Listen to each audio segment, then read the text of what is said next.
नमस्कार। आपके अपने YouTube चैनल हमारा राजस्थान में आपका स्वागत है। आज जो हमारा टॉपिक है वो है रूपारेल नदी।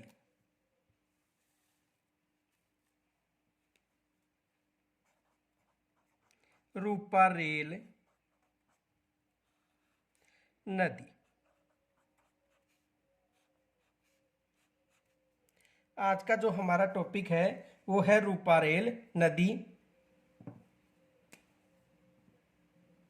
देखो, इस नदी का जो उद्गम है वो उदयनाथ की पहाड़ी से होता है।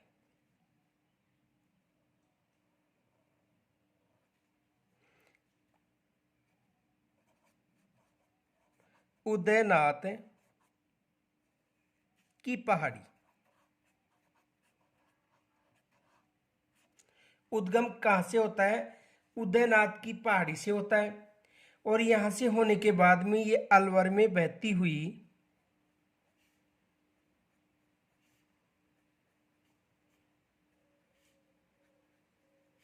अलवर भरतपुर में बहती हुई भरतपुर में जाकर समाप्त हो जाती है।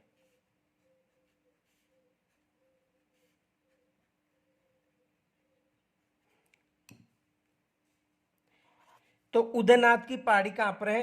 अलवर में।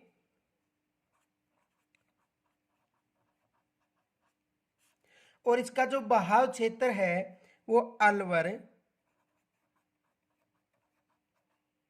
व भरतपुर है।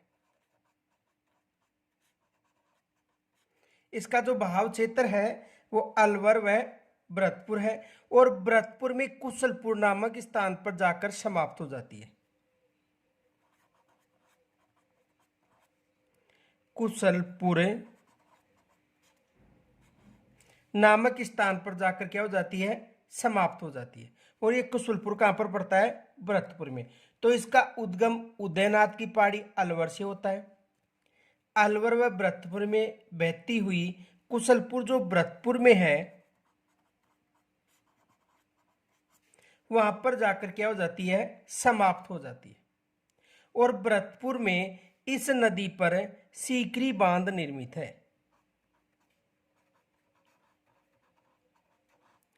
सीकरी बांध कहां पर निर्मित है? भरतपुर में। यानी इस नदी पर भरतपुर में कौन सा बांध निर्मित है? सीकरी बांध निर्मित है।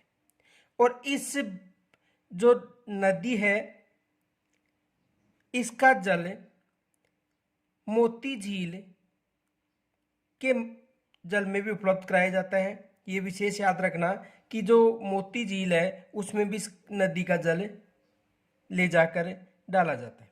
तो देखो, उद्गम होता है उदयनाथ की पहाड़ी और समापन कहाँ पर होता है? कुशलपुर। और अलवर तथा भरतपुर में इसका बहाव क्षेत्र है।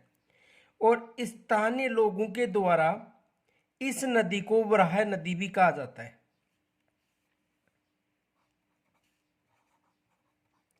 वराह नदी यानी स्थानीय लोगों के द्वारा इसे वराह नदी के नाम से भी जाना जाता है। तो देखो,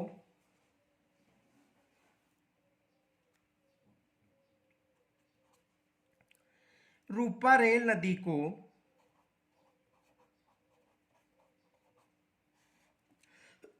रूपारेल नदी को स्थानीय लोगों के द्वारा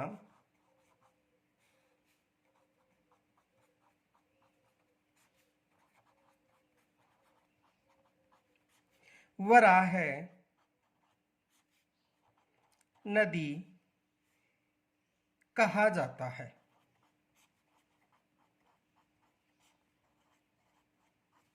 यानी स्थानीय लोगों के द्वारा इस नदी को वराह नदी कहा जाता है। और देखो, एक विशेष फैक्ट याद रखना, नोट, वराह नगरी पूछे तो वराह नगरी बारा को कहा जाता है। वराह नगरी किसे कहा जाता है? बारा को। तो रूपारेल नदी को स्थानीय लोगों के द्वारा वराह नदी के नाम से जाना जाता है। और इसे लसवारी नदी भी कहा जाता है। यह भी विशेष याद रखना, इसे लसवारी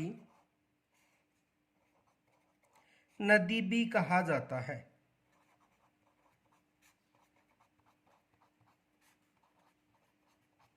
इसे लसवारी नदी भी कहा जाता है। तो देखो, रूपारेल को स्थानीय लोगों के द्वारा वराह के नाम से जाना जाता है। किसके नाम से जाना जाता है? वराह नदी के नाम से जाना जाता है। और वराह नगरी किसे कहा जाता है? बारां को कहा जाता है। आगे देखो,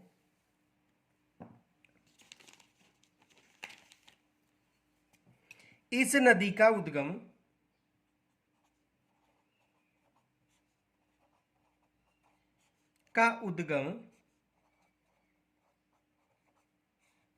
उदयनाथ की पहाड़ियां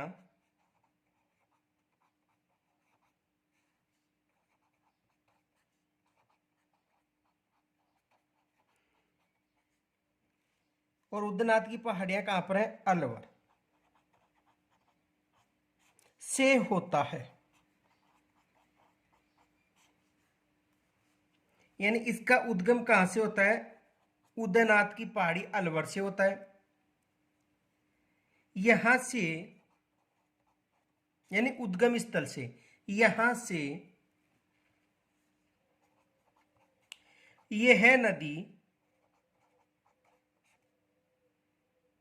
यहां से यह नदी अलवर व भरतपुर में बहती हुई, यानी अलवर व भरतपुर दो जिलों में बहती हुई भरतपुर के कुशलपुर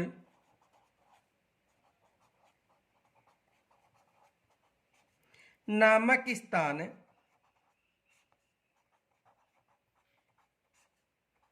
पर जाकर विलुप्त हो जाती है।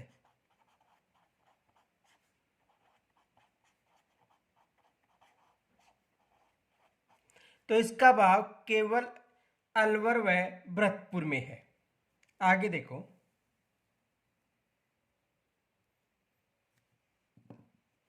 इसी नदी पर, इस नदी पर भरतपुर में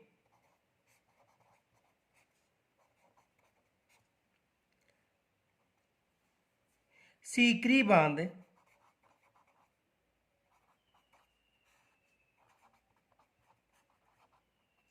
निर्मित है।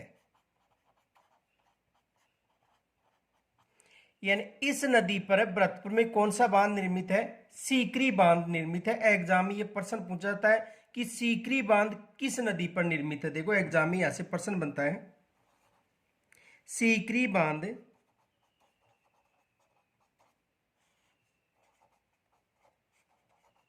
किस नदी पर निर्मित है?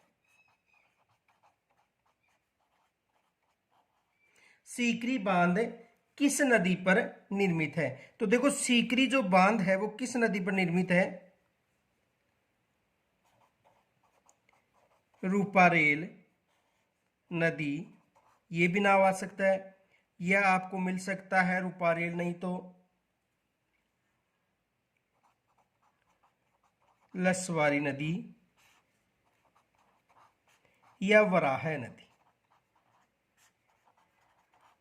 वहां पर कोई सा नाम भी आ सकता है। तो सीकरी बांध किस नदी पर?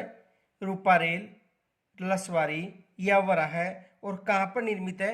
भरतपुर में निर्मित है।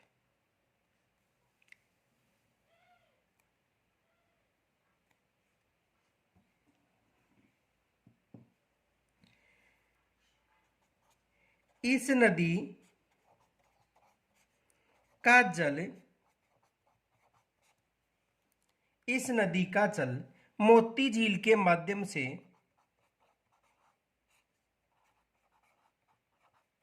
मोती झील के माध्यम से, यानी किस झील के माध्यम से? मोती झील के माध्यम से भरतपुर दुर्ग की खाई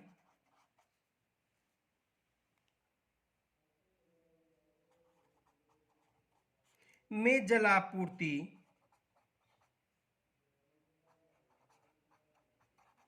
की जाती है।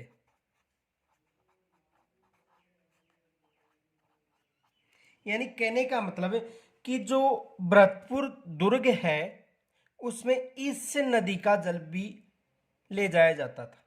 यानी कि भरतपुर एक पारिक दुर्ग है। कौन सा दुर्ग है? पारिक दुर्ग है। देखो समझो,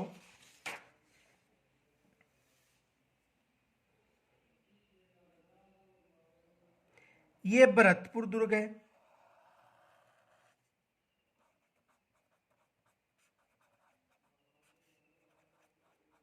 दुर्ग का मतलब दीवार, पीछे बताया था कि जो चारों तरफ की दीवार है, चारों तरफ की दीवार, इस चारों तरफ की जो दीवार है इसे ही दुर्ग कहा जाता है। ये विशेष याद रखना, ये जो चारों तरफ की दीवार है, सुरक्षा दीवार, इसे दुर्ग कहा जाता है। और इस दुर्ग के पास एक मिट्टी की दीवार है।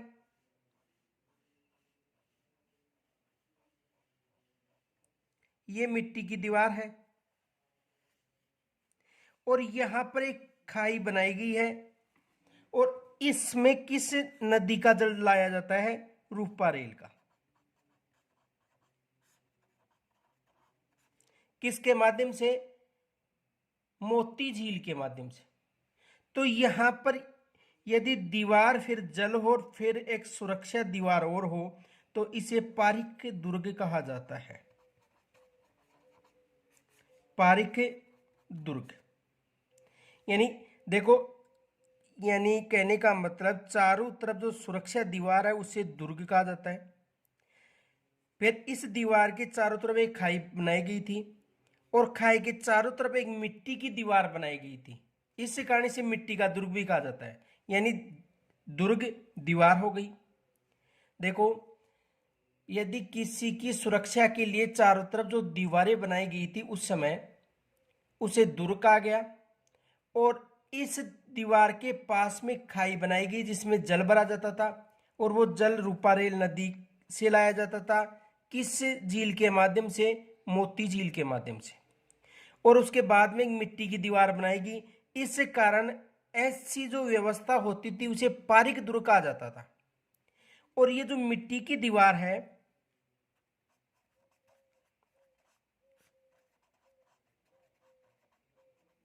इस कारण इसे मिट्टी का दुर्ग भी कहा जाता है।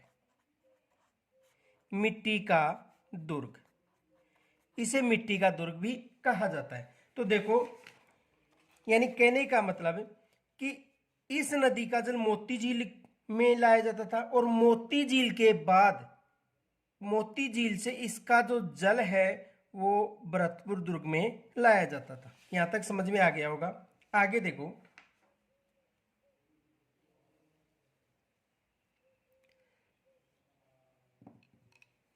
इस कारण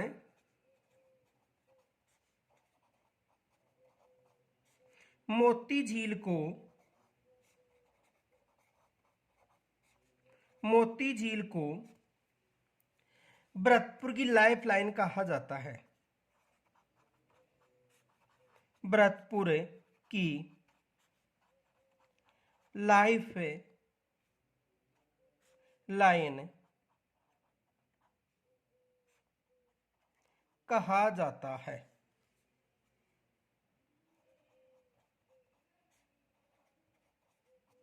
यानी इस कारण जो मोती झील है उसे भरतपुर की लाइफ लाइन कहा जाता है। यह भी एग्जाम में प्रश्न पूछा गया था कि भरतपुर की लाइफ लाइन किसे कहा जाता है? मोती झील को। और यदि जयपुर की लाइफ लाइन पूछे तो अमीना सहाय के नाले को कहा जाता है। यह भी याद रखना, नोट नोट। जयपुर की लाइफ लाइन, जयपुर की लाइफ लाइन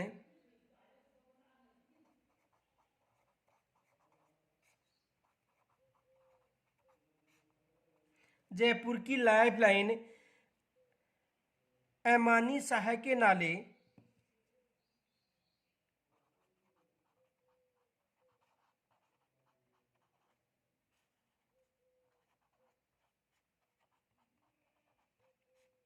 अमानी सहाय के नाले को कहा जाता है, को कहा जाता है। तो विशेष याद रखना, यहां से एग्जाम में प्रश्न बनने की संभावना है। देखो एक तो प्रश्न ये बन सकता है, विशेष याद रखना, क्वेश्चन पूछा भी गया है, रूपा रेल नदी का उद्गम स्थान है। देखो रूपा रेल नदी का उद्गम स्थान है। एग्जाम में यह प्रश्न पूछा गया था कि रूपा रेल नदी का जो उद्गम स्थान है वो है तो उदयनाथ की पहाड़ियां, उदयनाथ की पहाड़ियां, यानी उदयनाथ की पहाड़ियां से रूपा रेल नदी का उद्गम होता है। इनके अलावा देखो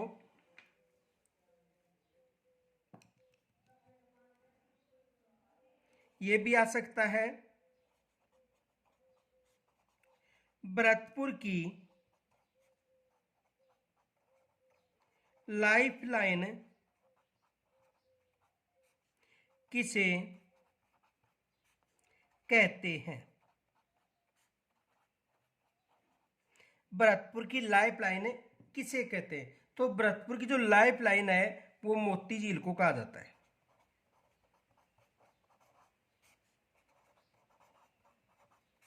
किसे कहा जाता है? मोती झील को कहा जाता है। भरतपुर की लाइफलाइन किसे कहा जाता है? मोती झील को। और यदि मोती झील ऑप्शन में न रहे, यदि मोती झील ऑप्शन में न रहे और रूपा रेल नदी रहे केवल, तो फिर रूपा रेल नदी को बताना है। वैसे भरतपुर की लाइफलाइन, मोती झील, और यदि मोती झील ऑप्शन में न रहे तो देखो रूपा रेल नदी, क्योंकि रूपा रेल नदी का जल ही कहां पर लाकर डाला जाता है? मोती झील। तो यहां से एग्जाम में प्रश्न आ सकता है। यह प्रश्न ये भी पूछा जा सकता है कि रूपा रेल नदी को स्थानीय लोगों के द्वारा स्थानीय भाषा में किस नाम से जाना जाता है? तो देखो ये भी प्रश्न आ सकता है, रूपा रेल नदी को